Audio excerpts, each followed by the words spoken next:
আওয়ামী লীগের নিবন্ধন বাতিলের দাবি নিয়ে রাজপথে এনসিপি, জীবন দিয়ে পুনর্বাসন চেষ্টা রুখে দেওয়ার হুঁশিয়ারি, ৪৮ ঘন্টার আলটিমেটাম অভ্যুত্থানে আহতদের। অনির্বাচিতদের ক্ষমতায়নের চেষ্টা দেখছেন মির্জা ফখরুল। ঐকমত্য কমিশনের প্রশ্নের ধরন নিয়ে প্রশ্ন, সুপারিশমালার সঙ্গে কয়েকটি দলের বক্তব্যে মিল থাকার দাবি। একাধিক গণমাধ্যমের মালিক হতে পারবে না কোনো কোম্পানি, সংস্কার কমিশনের প্রস্তাব, বাস্তবায়নযোগ্য সুপারিশ অবিলম্বে কার্যকরের আশ্বাস প্রধান উপদেষ্টার।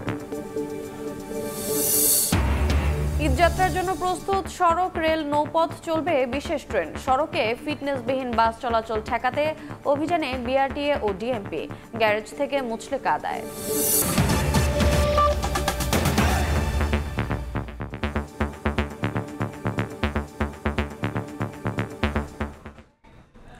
সময় সংবাদে সঙ্গে আছি আমি রোজা চৌধুরী। আওয়ামী লীগের নিবন্ধন বাতিলের দাবিতে ঢাকা বিশ্ববিদ্যালয় এলাকায় এনসিপির বিক্ষোভ মিছিল চলছে। এই মুহূর্তে সেখানে আছেন সহকর্মী ফারুক ভূঁইয়া রবিন। সরাসরি যাচ্ছি তার কাছে।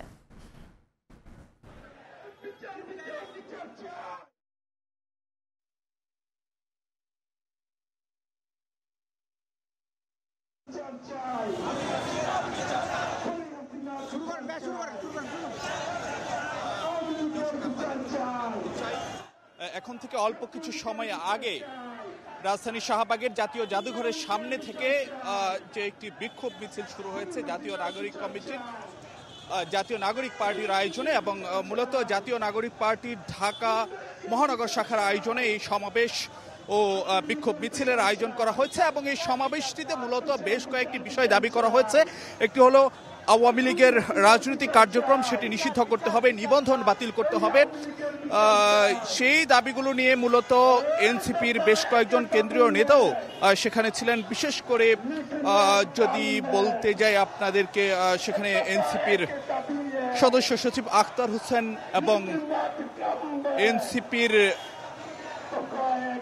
মুখ্য সংগঠন দক্ষিণাঞ্চলের হাসনাত আবদুল্লাহ, তারাও কিন্তু যে সেখানে বক্তব্য রেখেছিলেন এবং তারা যে বিষয়টি বলছিলেন যে বাংলাদেশে আওয়ামী লীগকে কিংবা যে আওয়ামী লীগের রাজনীতিকে আর কখনো যে পুনর্বাসিত হতে দেওয়া হবে না, এবং সেই সিদ্ধান্তের বিষয়ে যে চূড়ান্ত ফয়সালা হয়ে গেছে 5 আগস্ট, এবং সেই জায়গাতেই যেন জুলাই চার্টারেও আওয়ামী লীগকে নিষিদ্ধ করার কথা যেন থাকে, সে বিষয়টি দাবি জানিয়েছেন জাতীয় নাগরিক পার্টি এনসিপির নেতারা।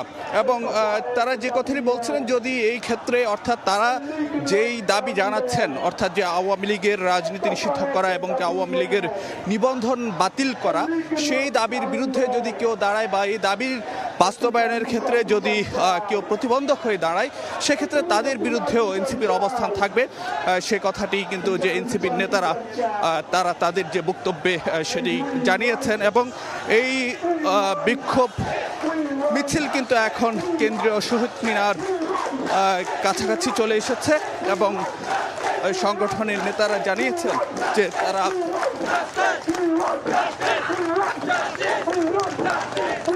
তাদের যে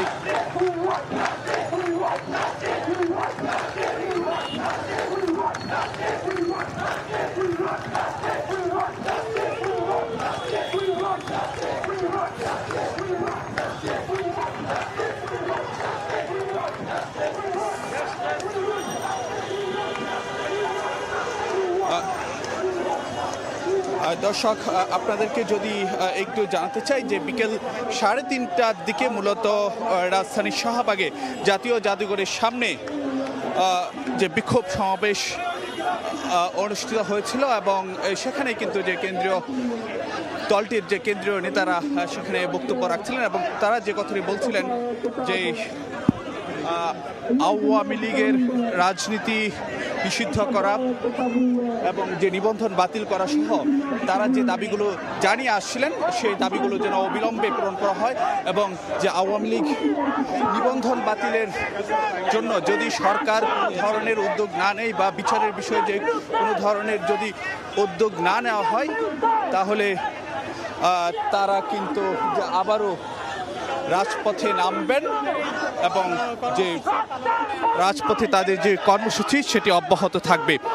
তো এই বিক্ষোভ মিছিল কিন্তু এখন কেন্দ্রীয় শহীদ মিনারে এসেছে এবং এখানেই তাদের যে কর্মসূচিটি শেষ হবে এমনটি কিন্তু জানানো হয়েছে। সরাসরি যুক্ত ছিলাম ঢাকা বিশ্ববিদ্যালয়ে। এর আগে জাতীয় নাগরিক পার্টির দক্ষিণাঞ্চলের মুখ্য সংগঠক হাসনাত আব্দুল্লাহ বলেন, ফ্যাসিবাদ বিরোধী রাজনৈতিক দলগুলো নিয়ে পরবর্তী বাংলাদেশ বিনির্মাণে রাষ্ট্র কাঠামোর বাইরে থাকবে আওয়ামী লীগ। বিকেলে রাজধানীর শাহবাগে এনসিপি আয়োজিত আওয়ামী লীগের নিবন্ধন বাতিল, কার্যক্রম নিষিদ্ধ এবং দ্রুত বিচারের দাবিতে আয়োজিত সমাবেশে যোগ দিয়ে তিনি একথা বলেন। দ্রুত সময়ের মধ্যে আওয়ামী লীগের নিবন্ধন বাতিলের দাবি জানিয়ে হাসনাত আব্দুল্লাহ বলেন, বিচার প্রক্রিয়ার মধ্য দিয়ে নিষিদ্ধ করতে হবে আওয়ামী লীগকে। এ সময় জাতীয় নাগরিক পার্টির সদস্য সচিব আক্তার হোসেন দাবি করেন, আওয়ামী লীগের নিষিদ্ধের বিষয়টি থাকতে হবে জুলাই চার্টারে।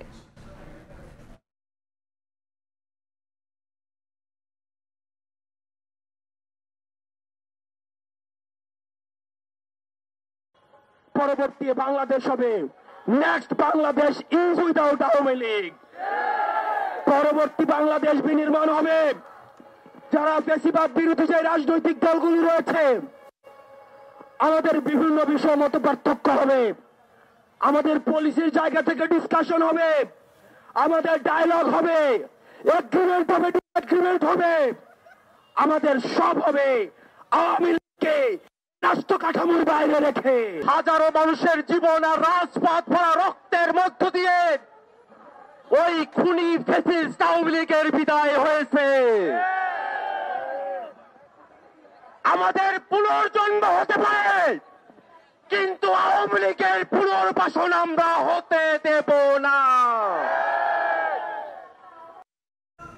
আওয়ামী লীগকে নিষিদ্ধে 48 ঘন্টার আলটিমেটাম দিয়েছে জুলাই আন্দোলনে আহতদের সংগঠন ওয়ারিয়র্স অব জুলাই। দাবি পূরণ না হলে সারা দেশ থেকে ঢাকা অবরোধের ডাক দিয়েছেন তারা। একই দাবিতে গণস্বাক্ষর কর্মসূচি পালন করেছেন গণ অধিকার পরিষদ।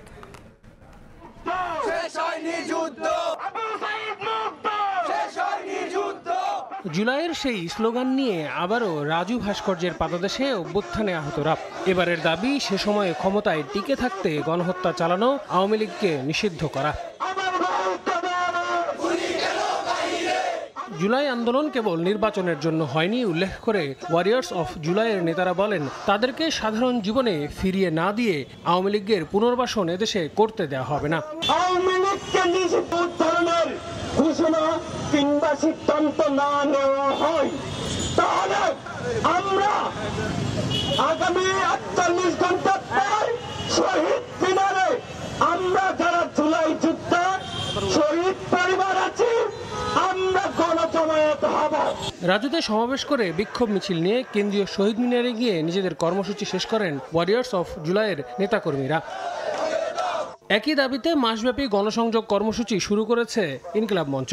শনিবার রায়ের বাজার বুদ্ধিজীবী কবরস্থানে জুলাই শহীদদের কবর জিয়ারত করে লিফলেট বিতরণের মধ্য দিয়ে কর্মসূচি শুরু হয়। জেলায় জেলায় গণসংযোগ শেষে আগামী 25 এপ্রিল শাহবাগে সমাবেশের ডাক দিয়েছে সংগঠনটি। গণহত্যাকারী দল আওয়ামী লীগকে অতি দ্রুত বিচারিক কার্যক্রমের মধ্যে নিষিদ্ধ করতে হবে। এইটা এক্সিকিউটিভ অর্ডারে না, এইটা সরকার গণভোটের মাধ্যমে দিবে, যাতে এইটার ম্যান্ডেট জনগণ দিতে পারে। জনতার আদালত বলবে যে আওয়ামী লীগ নিষিদ্ধ চাই। এদিকে আওয়ামী লীগ নিষিদ্ধ না করার বিষয়ে প্রধান উপদেষ্টার বক্তব্য প্রত্যাহার করার দাবি তোলেন গণ অধিকার পরিষদের নেতারা। শনিবার সকালে জাতীয় প্রেস ক্লাবের সামনে আওয়ামী লীগ নিষিদ্ধ এবং গণহত্যার বিচারের দাবিতে গণ অধিকার পরিষদের গণস্বাক্ষর কর্মসূচিতে এসব কথা বলেন তারা। অবস্থান কর্মসূচি থেকে বলতে চাই, 1 বছর নয়, এই সরকার 5 বছর থাকলেও গণহত্যার বিচার করতে পারবে না। আওয়ামী লীগ কোনো দল নয়, আওয়ামী লীগ একটি খুনি মাফিয়া এবং একটি গণহত্যাকারী গোষ্ঠী। সেনাবাহিনীকে জনগণের মুখোমুখি দাঁড় করানোর ষড়যন্ত্র চলছে বলেও অভিযোগ করেন গণ অধিকার পরিষদের নেতারা। আল আমিন তুষার, সময় সংবাদ, ঢাকা। জাতীয় ঐকমত্য কমিশনের প্রশ্নের ধরন নিয়ে প্রশ্ন তুললেন বিএনপি মহাসচিব মির্জা ফখরুল ইসলাম আলমগীর। বললেন, কমিশনের সংস্কার প্রস্তাবের সুপারিশমালার কয়েকটি দলের বক্তব্যের সঙ্গে মিল রয়েছে, যা নিয়ে জনমনে প্রশ্ন উঠছে। অনির্বাচিত ব্যক্তিদের ক্ষমতায়নের চেষ্টা চলছে অভিযোগ করে তিনি বলেন, অন্তর্বর্তী সরকারকে নিরপেক্ষ থেকে দ্রুত নির্বাচনের আহ্বান জানান তিনি। জুলাই বিপ্লবের পর দাবি ওঠে রাষ্ট্র সংস্কারের। এ নিয়ে বিভিন্ন কমিশন প্রস্তাবনা দেওয়ার পর গঠিত হয় জাতীয় ঐক্যমত কমিশন, যারা রাজনৈতিক দলগুলোর কাছ থেকে সংস্কারের সুপারিশ গ্রহণ করে নতুন বাংলাদেশ গঠনে কাজ করবে। এ লক্ষ্যে জাতীয় ঐক্যমত কমিশনের সংস্কার প্রস্তাব চলতি মাসের শুরুতে পাঠানো হয় বিএনপির কাছে। এ বিষয়ে বিস্তারিত তুলে ধরতে শীর্ষ নেতাদের সঙ্গে নিয়ে শনিবার সকালে গুলশানে দলের চেয়ারপারসনের কার্যালয়ে সংবাদ সম্মেলন করেন বিএনপি মহাসচিব মির্জা ফখরুল ইসলাম আলমগীর। বেশ কিছু সুপারিশের সঙ্গে দ্বিমত পোষণ করে তিনি বলেন, সংবিধানের প্রস্তাবনার মতো অতি গুরুত্বপূর্ণ বিষয় সংস্কার কমিশনের সুপারিশে থাকলেও তা রাজনৈতিক দলের কাছে পাঠানো স্প্রেডশিটে উল্লেখ করা হয়নি। সুপারিশ মানায় সাংবিধানিক কমিশন সহ এনসিসি নতুন বিভিন্ন কমিশনের প্রস্তাব করা হয়েছে। এই সমস্ত কমিশনের এখতিয়ার কর্মকাণ্ডের যে বর্ণনা দেওয়া হয়েছে তাতে মনে করার যথেষ্ট কারণ রয়েছে যে আইন বিভাগ ও নির্বাহী বিভাগকে যথাসম্ভব আন্ডারমাইন করা এবং ক্ষমতাহীন করাই উদ্দেশ্য, যার ফলশ্রুতিতে একটি দুর্বল ও প্রায় অকার্যকর সরকার ব্যবস্থা প্রতিষ্ঠিত হবে। ঐক্যমত কমিশনের প্রশ্নমালার সঙ্গে কমিশন সদস্য ও বিশেষ কয়েকটি রাজনৈতিক দলের বক্তব্যের মিল থাকার কথা জানিয়ে বিএনপি মহাসচিব আহ্বান জানিয়ে বলেন, কোনো দলকে যেন রাজনৈতিক সুবিধা না দেয় বর্তমান সরকার। জাতীয় ঐক্যমত্য কমিশনের স্প্রেডশিটের অবস্থা এবং কমিশন সদস্যদের বিভিন্ন সময়ের বক্তব্য ও বিশেষ কয়েকটি রাজনৈতিক দলের বক্তব্য বিবৃতির মধ্যে মিল পাওয়া যায়, যাতে জনমনে প্রশ্নের জন্ম দিতে পারে যে সকল বিষয়গুলো যেন একটি পূর্ব নির্ধারিত কর্ম পরিকল্পনার অংশ, যা গণতন্ত্রের স্বার্থের পক্ষে কিনা সেটা বলা মুশকিল। অন্তর্বর্তী সরকারকে নিরপেক্ষ ভূমিকা পালনের পরামর্শ দিয়ে মির্জা ফখরুল বলেন, সুষ্ঠু ও গ্রহণযোগ্য ভোট আয়োজনে প্রয়োজনীয় সংস্কার শেষে দ্রুত নির্বাচন দেয়াই তাদের প্রধান লক্ষ্য হওয়া উচিত। অন্তর্বর্তী সরকারকে সর্বোচ্চ নিরপেক্ষতার অবস্থান বজায় রাখতে হবে। কোনো মহলকে রাজনৈতিক ফায়দা হাসিলের এজেন্ডা যেন সরকারের কর্ম পরিকল্পনার অংশ না হয় সেদিকে সজাগ দৃষ্টি রাখতে হবে। এমত অবস্থায় এখন অন্তর্বর্তী সরকারের মূলত করণীয় হচ্ছে প্রয়োজনীয় সংস্কার শেষে দ্রুত একটি অবাধ ও নিরপেক্ষ জাতীয় নির্বাচন অনুষ্ঠানের আয়োজন করা। রোববার জাতীয় ঐক্যমত কমিশনের কাছে বিএনপি তাদের মতামত ও পর্যবেক্ষণ জমা দেবে বলেও জানান মির্জা ফখরুল ইসলাম আলমগীর। আহমেদ সালেহীন, সময় সংবাদ, Dhaka. One house one media একটি কোম্পানি শুধু একটি গণমাধ্যমের মালিক হতে পারবে বলে প্রস্তাব দিয়েছে গণমাধ্যম সংস্কার কমিশন। একই সঙ্গে সাংবাদিকদের নিরাপত্তায় সুরক্ষা আইনেরও সুপারিশ করা হয়। শনিবার দুপুরে প্রধান উপদেষ্টার কাছে প্রতিবেদন জমা দেন কমিশনের সদস্যরা। পরে কমিশন প্রধান বলেন, আওয়ামী লীগ আমলে জনস্বার্থে নয়, রাজনৈতিক পরিচয়ে গণমাধ্যমের লাইসেন্স দেওয়া হয়েছে। প্রধান উপদেষ্টা জানিয়েছেন, বাস্তবায়নযোগ্য সুপারিশ অবিলম্বে কার্যকর করা হবে। 2 দফা সময় বাড়িয়ে 120 দিনে প্রতিবেদন তৈরি করেছে জাতীয় গণমাধ্যম সংস্কার কমিশন। শনিবার দুপুরে রাষ্ট্রীয় অতিথি ভবন যমুনায় প্রধান উপদেষ্টার কাছে প্রতিবেদন জমা দেয় কমিশন সদস্যরা।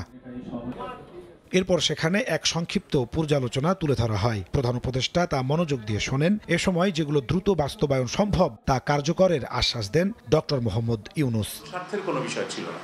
পরে যমুনার সামনে সংবাদ সম্মেলনে হাজির হন গণমাধ্যম সংস্কার কমিশনের প্রধান সিনিয়র সাংবাদিক কামাল আহমেদ। জানান, সাংবাদিকতা সুরক্ষা আইন প্রণয়ন, এক মালিকের 2 গণমাধ্যম না থাকা, সাংবাদিকতায় প্রবেশের সর্বনিম্ন যোগ্যতা স্নাতক ডিগ্রি, বেতন শুরুতে 9ম গ্রেডে রাখা সহ 20 দফা সুপারিশ দেওয়া হয়েছে। ওয়ান হাউস ওয়ান মিডিয়া এর চাইতে বেশি হতে পারবে না। যিনি টেলিভিশনের মালিক তিনি সংবাদপত্রের মালিক হতে পারেন না, আবার যিনি সংবাদপত্রের মালিক তিনি টেলিভিশনের মালিক হতে পারেন না। গণমাধ্যমের যে ওনারশিপ একক হাতে কেন্দ্রীভূত থাকলে সেটাকে ব্যক্তির স্বার্থে ব্যবহারের চেষ্টা হয়। সাংবাদিকতা সুরক্ষা আইনের একটা খসড়া অধ্যাদেশ জারি করা যাতে সহজ হয় সেজন্য একটা খসড়া অধ্যাদেশও আমরা তৈরি করে এই রিপোর্টের সাথে যুক্ত করে দিয়েছি। এ সময় কামাল আহমেদ জানান, আওয়ামী লীগ আমলে শুধু দলীয় পরিচয়ে দেওয়া হয়েছে গণমাধ্যমের লাইসেন্স। এসব প্রতিষ্ঠানের ভীষণ ছিল সরকারের তোষামোদি করা। গণমাধ্যমে কালো টাকা ঢুকেছে, মালিক কারা তাদের আমরা চিনি, কিন্তু তারা কি পদ্ধতিতে মালিক হয়েছেন আমরা জানি না। আমরা দেখেছি টেলিভিশনের লাইসেন্স যারা নিয়েছেন তাদের মিশন স্টেটমেন্ট কি ছিল। মিশন স্টেটমেন্টে কিছুই ছিল না, যা ছিল শুধুমাত্র রাজনৈতিক অঙ্গীকার। আমি আওয়ামী লীগ করি বা আমি আওয়ামী লীগের আদর্শ প্রচার করতে চাই, আমি সরকারের ডিজিটাল ভিশনকে তুলে ধরতে চাই, সে কারণে আমি টেলিভিশন চ্যানেল চাই। কমিশনের সুপারিশ বাস্তবায়ন হলে বাংলাদেশে স্বাধীন সাংবাদিকতার স্থায়ী ভিত্তি রচিত হবে বলে মত কামাল আহমেদের। এই গণমাধ্যমে নাজমুস সালেহী, সময় সংবাদ, ঢাকা। পবিত্র ঈদ উল ফিতর উপলক্ষে অতিরিক্ত যাত্রী চাপ সামাল দিতে প্রতিদিন 16টি আন্তনগর ট্রেন চট্টগ্রাম স্টেশন ছেড়ে যাবে। সে সঙ্গে চট্টগ্রাম চাঁদপুর রুটে চলবে একজোড়া বিশেষ ট্রেন। তবে বাস কাউন্টারগুলোতে যাত্রীর চাপ কিংবা অগ্রিম টিকিট কাটার ভিড় একেবারে নেই বললেই চলে। বিস্তারিত জানাচ্ছেন পার্থপ্রতিম বিশ্বাস। তুলনামূলক সাশ্রয়ী, নিরাপদ ও ভ্রমণ আরামদায়ক হওয়ায় ট্রেনে যাত্রীর চাপ থাকে বেশি। ঈদের সময় সে চাপ বেড়ে যায় কয়েক গুণ। ঈদ উল ফিতরকে সামনে রেখে বেশ কিছু উদ্যোগ গ্রহণ করেছে রেলওয়ে। কয়েকটি রুটে বিশেষ ট্রেন চালানোর পাশাপাশি দূরপাল্লার নিয়মিত ট্রেনগুলোতে যুক্ত করা হবে অতিরিক্ত বগি। লক্কর জক্কর পুরনো বগি মেরামত করে চলাচল উপযোগী করা হচ্ছে। 16টি আন্তনগর ট্রেন চট্টগ্রাম থেকে প্রতিদিন বিভিন্ন রুটে ছেড়ে যাবে। পাশাপাশি চাঁদপুর রুটে চলবে একজোড়া বিশেষ ট্রেন। এসব ট্রেনে 13,000 যাত্রী প্রতিদিন যাতায়াত করতে পারবে। সেই সঙ্গে ট্রেনে আসনের অতিরিক্ত 25% স্ট্যান্ডিং টিকিট যাত্রা শুরুর আগে স্টেশন থেকে পাওয়া যাবে। ট্রেনগুলো স্বাভাবিকভাবে চলমান থাকবে এবং আমাদের ল অ্যান্ড এনফোর্সমেন্ট যে অথরিটি আছে তারা যাত্রীদের নিরাপত্তার জন্য যথাযথভাবে সচেষ্ট থাকবে, যাতে ঈদ যাত্রায় কোনো বিঘ্নতা তৈরি না হয়। অতিরিক্ত বগি সহ টোটাল 90টা কোচ আউটটার্ন দেওয়ার লক্ষ্যমাত্রা নির্ধারণ করেছি। সেই অনুযায়ী আমাদের কার্যক্রম চলমান আছে। ইতিমধ্যে প্রায় 60% বগির কোচের কাজ সম্পন্ন হয়েছে, বাকি কোচগুলোর কাজও প্রায় শেষের দিকে। এদিকে বিপরীত চিত্র বাস কাউন্টারগুলোতে। যাত্রীদের অগ্রিম টিকিট নেওয়ার চাপ একেবারে নেই বললেই চলে। কাউন্টারগুলো একেবারে ফাঁকা। তবে আরো কয়েকদিন পর থেকে রোজার শেষ দিকে বাস কাউন্টারগুলোতে ভিড় বাড়তে পারে বলে জানান বিভিন্ন বাস কাউন্টারের কর্মকর্তারা। শিডিউল অনুযায়ী গাড়ি আসে, শিডিউলের বাইরে কোনো গাড়ি নাই, আর যাত্রীর চাপও ওরকম এত বেশি নাই। গত রমজানে মোটামুটি চাপ ছিল অগ্রিম টিকিটের জন্য, যাত্রীরা আসতো অগ্রিম টিকিট কাটতো। এই রমজানে তাও দেখতেছি না। 25 তারিখ থেকে ওই যে চাপটা আমাদের ওই যে ভিড়টা বেশি থাকবে, সেই হিসেবে আমাদের প্রস্তুতি পরিপূর্ণ। ঈদে অন্যান্য বারের মতো এবারও পরিবারের সঙ্গে ঈদের আনন্দ উদযাপন করতে 8 থেকে 10 লাখ মানুষ চট্টগ্রাম ছাড়বে। পার্থপ্রতিম বিশ্বাস, সময় সংবাদ, চট্টগ্রাম। লক্কর ঝক্কর ও ফিটনেসবিহীন বাস চলাচল ঠেকাতে মাঠে নেমেছে বিআরটিএ ও ডিএমপি। রাজধানীর গাবতলী থেকে আমিনবাজার পর্যন্ত সব গ্যারেজে অভিযান চালিয়ে সতর্ক ও মুচলেকা গ্রহণ করেছেন ভ্রাম্যমাণ আদালত। ঈদ এলেই রংতুলির আঁচড়ে পুরনো লক্কর ঝক্কর বাসকে চকচকে করে তোলার পায়তারা শুরু করে কিছু অসাধু পরিবহন মালিক শ্রমিক। ফিটনেসবিহীন এসব যান ব্যবহার করা হয় ঈদে ঘরমুখী যাত্রী পরিবহনে। এসব বাসে চড়তে একদিকে যেমন গুনতে হয় বাড়তি ভাড়া, অন্যদিকে যুক্ত হয় দুর্ঘটনার ঝুঁকি। এবারের ঈদে এমন দৌরত্ব দমনে শনিবার সকালে গাবতলী বাস টার্মিনাল থেকে বেড়িবাঁধ পর্যন্ত বিভিন্ন গ্যারেজ ও গাড়ির বডি তৈরির কারখানায় ভ্রাম্যমাণ আদালত পরিচালনা করে বিআরটিএ। এ সময় বেআইনি কাজের জন্য কারখানা মালিকপক্ষকে সতর্ক করে মুচলেকা নেন আদালত। বাস টার্মিনাল কেন্দ্রগুলোতে বিআরটিএ টিম কাজ করে যাতে কোনো অতিরিক্ত ভাড়া নিতে না পারে, যাত্রী হয়রানি যাতে না হয়। ফিটনেসবিহীন লক্কর ঝক্কর যে সমস্ত গাড়িগুলো রাস্তায় যে নষ্ট হয়ে যেতে পারে এবং যার ফলে অনেক দীর্ঘ জ্যাম সৃষ্টি হয়, তার ছাড়া অ্যাক্সিডেন্টেরও ঝুঁকি বেড়ে যায়, এগুলো যাতে কমিয়ে আনা যায়, তো সেই লক্ষ্যেই আমরা কাজ করছি। তাদের কাছ থেকে আমরা মুচলেকাও গ্রহণ করছি। তবে কারখানা কর্তৃপক্ষের দাবি, ঈদে বাড়তি সতর্কতা অবলম্বন করতেই ফিটনেস চেকিং ও সৌন্দর্য বর্ধনে রং করা হয়।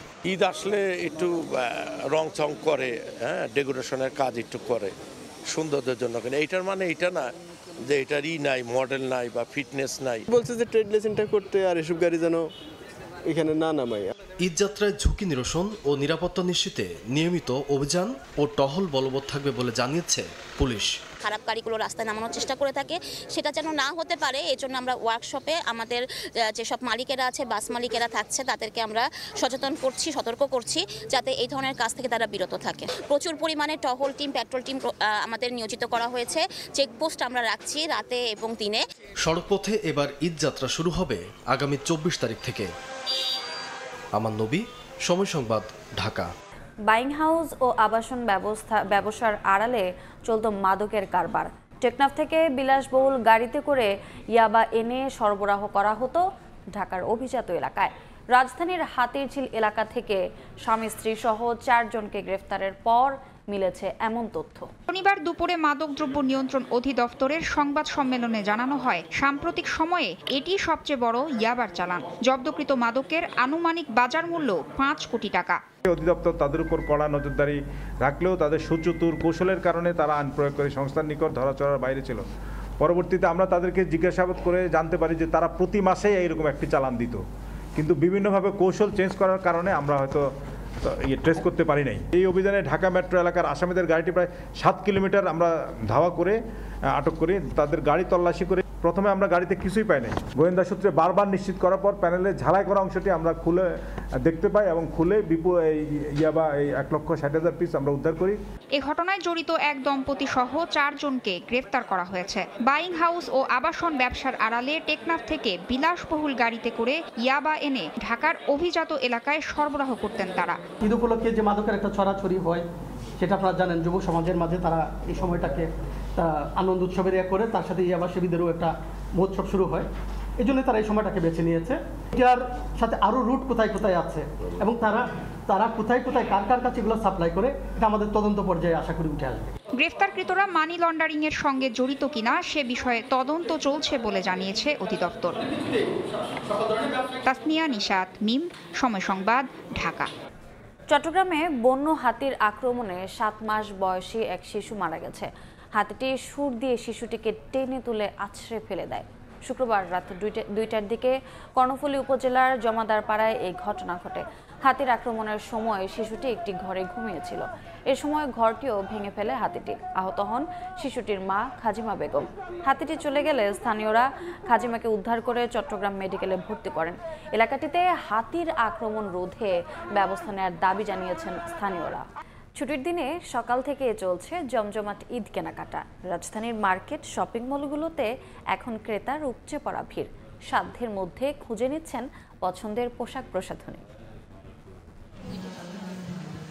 নতুন পোশাকের পাশাপাশি একজোড়া নতুন জুতা না হলেই নয়। তাই রমজানের শেষ দিকে এসে রাজধানীর জুতার দোকানে ক্রেতাদের ভিড় বেশ চোখে পড়ার মতো।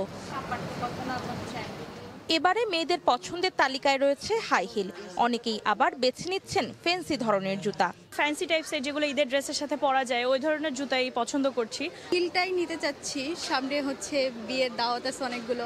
এদিকে পাঞ্জাবির সঙ্গে পরার জন্য ছেলেদের পছন্দ লোফার কিংবা হাফ লোফার ধরনের জুতা। এক জোড়া স্লিপার কিনবো আর এক জোড়া ক্যাটস কিনবো, একটা হাফ শু কিনবো আর একটা লোফার কিনবো। বাবা মায়ের হাত ধরে ছোট্ট সোনামণিরাও এসেছে নিজেদের পছন্দের জুতাটি বেছে নিতে। বিক্রেতারা বলছেন পাম্প শুর দিকে এবার বেশি ঝোঁক বাচ্চাদের। পাঞ্জাবি, পায়জামা, জুতা আসছে। আমি 3 বোনের জন্যই আমি জুতা কিনতে এসেছি। বিক্রেতারা বলছেন ঈদের আগের চাঁদ রাত পর্যন্ত এমনটাই ভিড় থাকবে জুতার দোকানে। অন্তরা সেন, সময় সংবাদ, ঢাকা।